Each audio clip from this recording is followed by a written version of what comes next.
Okay, guys, I'm back. I got a phone call. I hate when I get a phone call in the middle of me doing the video. So um, this is going to be real talk. Take two, okay? So this is continuing where I left off at. So hopefully you'll watch the other video and then come back and watch this one. Um, like I was saying, when you so with the housing authority, I'm picking up where I left off. Housing authority lady told me only way you would be able to keep your Section 8 is if you put a restraining order out on your kid's father.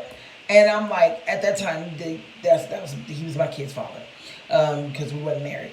Okay, so they was like the only time that's the only way you'd be able to keep it. So like I told myself, why would I do that? What sense is that making that you would come to me and tell me the only way to keep my Section 8 is to put a restraining order out on him? Why am I putting the restraining order out on him? Why don't the apartment complex put the restraining order out on him and let me stay where I'm at? You know what I'm saying? So why do I got to do it? So they're like, yeah, because that's the only way that you'll be able to do it. Like literally, if you go down there right now and you file it to the police station and you come back and you bring us the paperwork, we'll let you keep it. We'll act like this never even happened. I said, fuck y'all. I'm not doing that. And I said, just make your decision and figure out what you're going to do from there. Honey, they made their decision. But guess what? By the time they made their decision, I was already in a house renting. Okay? Because when I first moved to Fairfield, they was dirt cheap for, at the time, we had to settle for a 2-bedroom. That shit was roach infested. We couldn't even unpack. Okay, mind you, I haven't lived with roaches since I moved out of Geneva Towers in San Francisco, and we didn't even have them then. We just seen them around. My mother was so clean that when she seen one roach, she went out, she bombed her apartment, and we never seen them. I mean, when I say we never seen roaches, we've never seen them in our house. We seen them in the hallways. We seen them on the elevators. Other people's houses that was not clean as we were, but we never seen them in ours. So you got to understand, I had been out of the Geneva Towers for years. When I say years, I mean like almost 14, 15 years. So seeing roaches, me and my husband, we did not like that. And it was so bad we couldn't even cook. You know, we tried to cook once. Once we started, because we just seen them coming out. We were like, fuck this food. We threw that food away and we went out to eat. So Little Caesars was next to us. So we stayed eating Little Caesars or the little Chinese buffet, you know.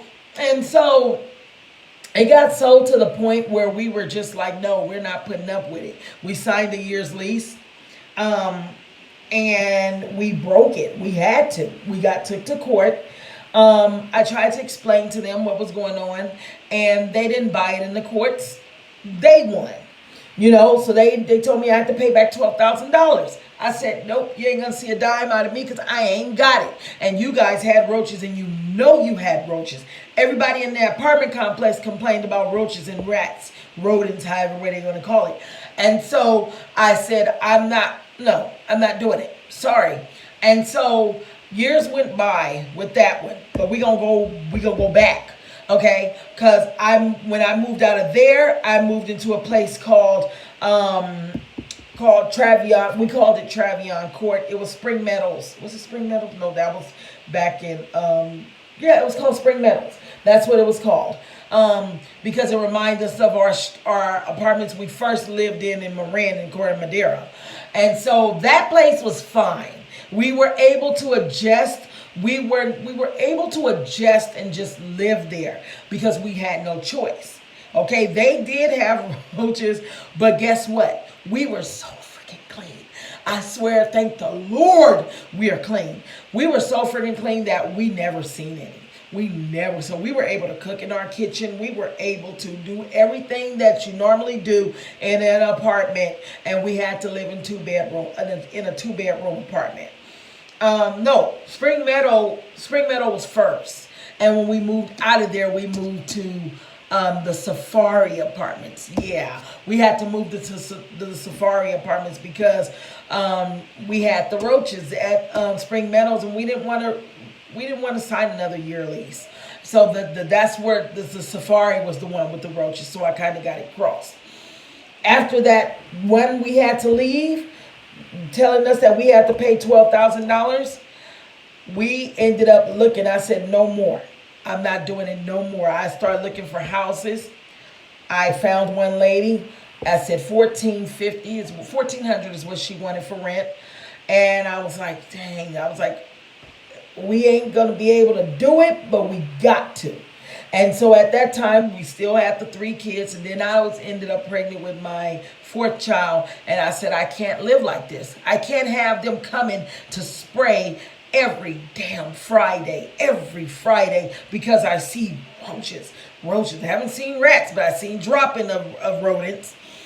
And so we moved into a place. Thank the Lord they took us, you know what I'm saying? But she was struggling like us, so she needed that rent money. And then, of course, they have family. So we had the people across the street was her family. They coming across the street, everybody being nosy. But they worked with us. And her sister was like, she was a Filipino lady. I'll never forget Cora. And her sister was Christina. And she was like, you know what? I mean, we trust you. You paid your deposit. Start moving your stuff in now. Yeah, start moving your stuff. Don't worry about her. I talked to her. We'll give you the key. Start moving your stuff in, as time go on. And then when it's time to pay I'm talking like her because that's how she said it. When it's time for you to pay your rent, then you coming in. And so I did that, and we were moving stuff in step by step. And then finally, the head honcho came, the husband, which was Cora's husband, not Christina, the renter, but Cora, the sister, her husband. He was like, and Mr. Smith, I'll never forget Mr. Smith. I love Mr. Smith. Mr. Smith passed away, but Mr. Smith was a slumlord too. I'll get to him in a minute. He was like, oh no, you're letting them move the stuff in right now. You might as well just let them come on in. We trust you. We know you ain't going to run off with the money. We know you need to live somewhere. Them babies don't need to be going back and forth. And we were like, right on, Mr. Smith. So he convinced them to let us move in, even though rent wasn't paid. But we moved in like maybe 5 days before rent was due. And that was great. And then when we moved in there, we seen one roach. And we know that roach came from the place where we were at. So we bombed just to make sure. You know what I'm saying? And we ain't never seen them ever again. Ever. And we lived in that house for almost 4 years. And then we had to move because Cora was going to lose the house. And her sister took over the lease. She lost the house. Unfortunately, it was a beautiful house too. But they had backup houses. Mr. Smith wasn't dumb. He was smart. He had hella properties here in Fairfield. So we moved up the street, stayed in there for a couple of years until he ended up losing that. He didn't lose the house, but we wanted the bigger house down the street. He didn't keep that up quite good, but we got it. So we got in that one, and we stayed in that one for a long time until his houses started doing foreclosure. And they were falling one after another. They were awesome landlords, awesome. But they were slumlords as well, but he worked with us. And that's one thing I'll never take away from Mr. Smith is that he worked with us. He really did. He wanted us to keep a lot of his old time and furniture there, but we didn't give a damn. We were young still at that time, and we just was like, okay, it is what it is. But now we're much older, and wherever we move, we are very picky.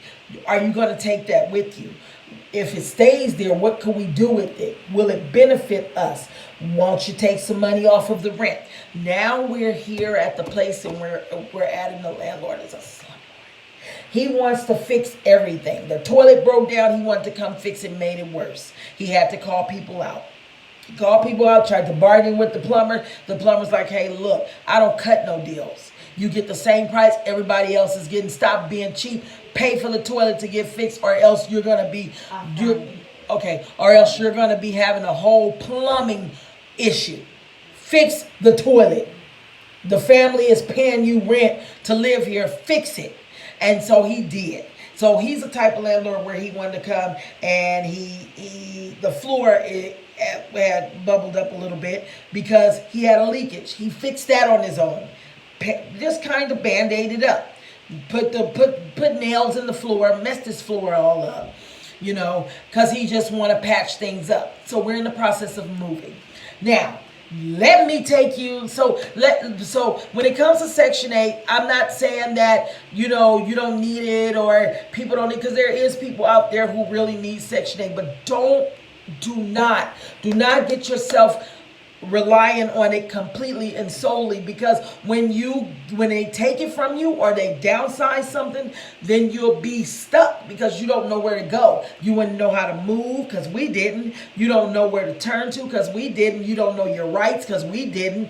You got to know your rights when you're dealing with the housing, and when you're dealing with Section 8 housing. HUD is not part of certain things, but anything that's HUD, anything that's housing, anything Section 8, anything. Know your rights. Know your rights when you're renting, market rate rent. Know your rights. Because if you don't know your rights, they will screw you big time. They really will. They'll literally make you feel like you can't go on. Life is just going to end. And it will feel that way. It will feel like you just don't know where to go. And no one's helping you. You don't know how many days you got. You don't know nothing. You're just there. And so my advice to people is, if you are on housing, have a backup plan. Save you some money. Make sure you know where to look. Make sure you're not settled. Make sure you don't settle. Make sure you know everything. Make sure you just do your research and do your homework, okay? And then now we go into the rent hike. These landlords, they went out and voted. Things that a lot of us should have done. You know what I'm saying? A lot of us should have went out and voted towards that. You know what I'm saying? And I say us because we are a people.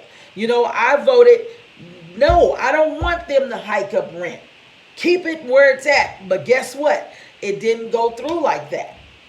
It went through where the landlords could hike your rent, which is why I want to speak on an issue that someone I know is having, a loved one. They were able to say, hey, look, no, we're going to up this person's rent because this person don't have this, because this person got this voucher. This person don't have this many bedroom vouchers. This person have that many bedroom vouchers. And then we don't have any backup paper to show that you had this many bedrooms. But we can show you that you have this amount of bedrooms that we trying to charge you. So if you want to pay for that double bedroom, go ahead, you'll be paying extra. But housing said, we're not paying for it. Absolutely not. So then guess where that puts you? That puts you in a place where you got to go look for a new place. Now you got to downsize. And then some people don't know how to do it. And I have to say to myself, and I tell this individual, you will make it. Don't rely on housing authority. Don't rely on Section 8. Just go in and adjust. Okay? Even if you got to move out of high-ass San Francisco and go to like Sacramento, come this way, because even out here is hot. You know what I'm saying? Out here, for a 4-bedroom, they want well over $2,000. $2,000 top. Higher, go higher. Why do y'all keep wanting something from me? If y'all see I'm on the video. I want the nail glue. Okay, get the nail glue. You get the rent hike. So when you move, if you move to Sacramento for a 4-bedroom, they only want anywhere starting $1,400. The highest is like $1,600. That's not bad at all for market rate rent. So, just be careful out there, people. And I'm about to wrap this up. Just be careful out there. Know your rights. Don't be sitting up there. Know your rights. Ask questions. When you go to rent these houses, you ask, how are you? Are you a good land? Because they want to know everything about us. How fair is it that they can go out and do a soul search on us, but we can't find out nothing about them? You know, are you a slumlord? Do you have contractors to come fix things? If my toilet breaks down at 3 o'clock in the morning, I text or call you, will you have a plumber there at 8 a.m. or 9 a.m.? Okay? If something happens with my sink, will you have someone there to fix my sink? Or will you come out and do it? And then will you complete the job? Okay? If I need the carpets lifted because the carpets are old and need to be lifted anyway, will you come and lift those carpets, or would you tell me to keep on cleaning the carpet, wasting my money? If I need my yard done, would you come and do the yard yourself, or would you recommend somebody for me to get the yard done every month? Okay? Those are the things that you want to ask your landlords. You want to, because you deserve it. I don't care if you are on housing, anything. Usually, housing authority used to help a long time ago. They don't no more. But when you do that, you have every right. Know your rights. You have every right. And remember, when you are living in a place, you have up to 90 days to exit that place before they serve you with a unlawful detainer. Okay? Some people say you have 120 days. I don't know how that stands, but that's what I was told. So don't quote me and don't come on here talking crazy either to me. Also, you ask them. You know what I'm saying? If I need you and I call you because I need you for something, will you come and fix the problem or send somebody to fix it? Or will you come and just talk while you're fixing the problem? Because my landlord does that. If I tell him that I need the toilet fixed because it overflowed like when it did, he talked the whole time. Oh, you swear you got to watch the kids. Oh, you got to make sure the kids don't put nothing down there. No, I didn't ask you to. So guess what this fool does? Because he had to come in here and lift the toilet up, the man couldn't get down whatever was stuck in there. This landlord goes outside with the old toilet, breaks it, and then he comes in and he shows me the toy that was stuck in there. I said, well, baby, listen, when I moved in here, that damn toilet was stopped up. So that wasn't my kid's toy because we don't own toys like that. We've been in here for almost 9 years. 9 years. And each and every time he has to come and repair something, he's either doing it himself or either he puts it off. So now we just do it. We found a good landscaper who came and did our yard. Next, we're going to find someone that'll come and fix our sinks and so on and so forth. But guess what I'm going to do? I'm going to hit you with a bill when you least expect it. And you have every right to do that. Okay, if I got to fix something here, this is what I'm going to do. If you come in me and you tell me, well, why you didn't let me know? Because I already knew. When you came here, you weren't just going to come and fix it. You were going to come and sit here for like 2 hours and you're going to complain that you had to fix it when this is your house. So when you go and you rent market rate, don't rent from a landlord who needs you. Okay? You rent from a landlord that you will need. Okay? That ain't worried about that house that they're renting out to you. And the only thing they really want you to do is keep up that property and pay your rent on time. A landlord that will call you and say, hey, look, I was just calling you to see how things are going. I want to make sure that you are satisfied as my tenant. I want to make sure nothing is breaking down on you in there. I want to make sure that your yard is fine. Do you need me to find you someone that will come and do the yard? If you're paying for it. If the landlord is paying for it, then he needs somebody out there. And know your rights with that too. Because when they come and they do in your yard, they don't have a right to go in your yard unless you give them permission. And you say, hey, look, the lock is going to be off of my gate. You can go in.